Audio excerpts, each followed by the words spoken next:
Coming to State Bank of India, we are pioneer in industrial evaluation, industrial funding. Way before the MSME department has been found by Government of India, State Bank of India have formed the small and medium enterprises separate division. Earlier there was a separate division for SSI, Agri and all, or the C&I division and all. For before the MSME department at the central government is formed, bank has taken initiative and SME separate division department is there from the corporate center down to the LHO level at Hyderabad. Coming to State Bank of India again, see after the whatever lending we are making, 40% is going to the SSI sector, and the small entrepreneurs and all micro industries and all will be 10 to 15% will be there. Coming to the working capital and all, the funding for the entrepreneurs. See, once the project is ready with you, whatever the project you have decided, with the project details and all,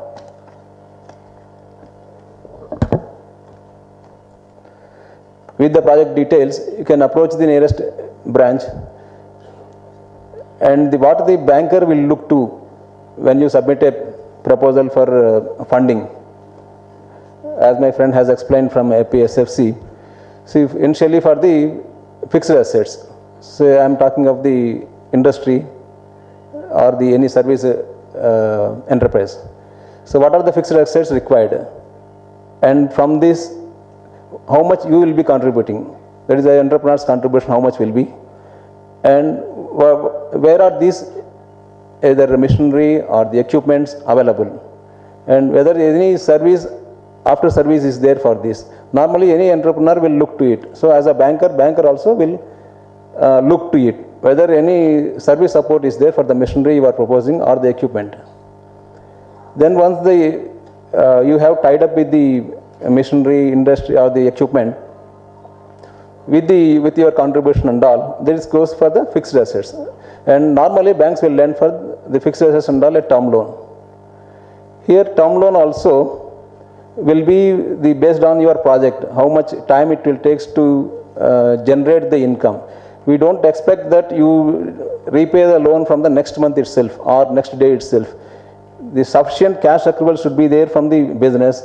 Once you are sufficiently comfortable with the cash generation, then only according to the comfort, bankers will be giving the moratorium time, ranging from 3 months to 3 years time.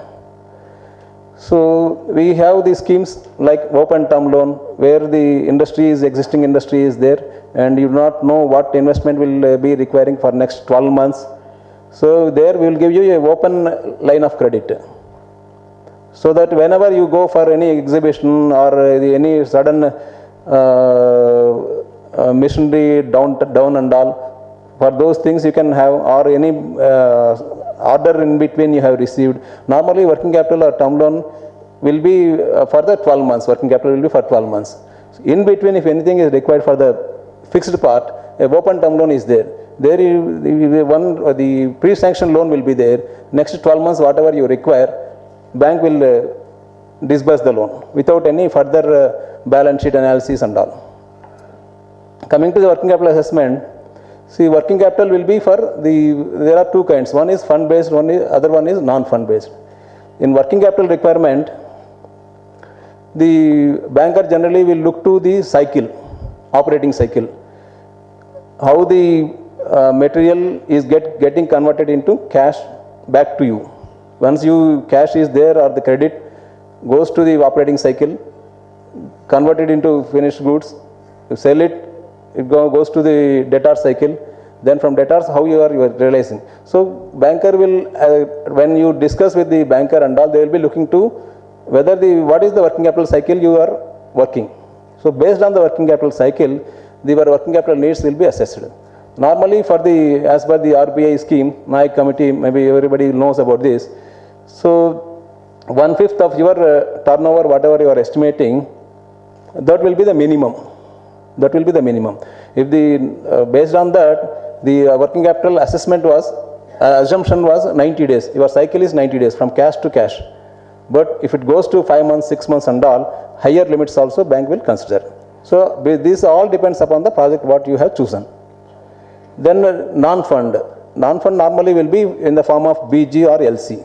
So LCs for purchase of any raw material is a letter given by the bank, letter of comfort given to the other supplier, so that on 90 days time or 4 months time or 60 days time, you will be able to convert the material whatever you are procuring from the letter of comfort, letter of credit, convert it into material, sell it, get back the money, pay off to the biller, the supplier on due date. So this letter of comfort. Then the bank guarantees. Bank guarantees will be for performance. So some order is there, they will not be knowing whether you will be executing or not. So for that the other order, wherever you have procured, they will insist for giving the bank guarantee from the banker that this you will be performing.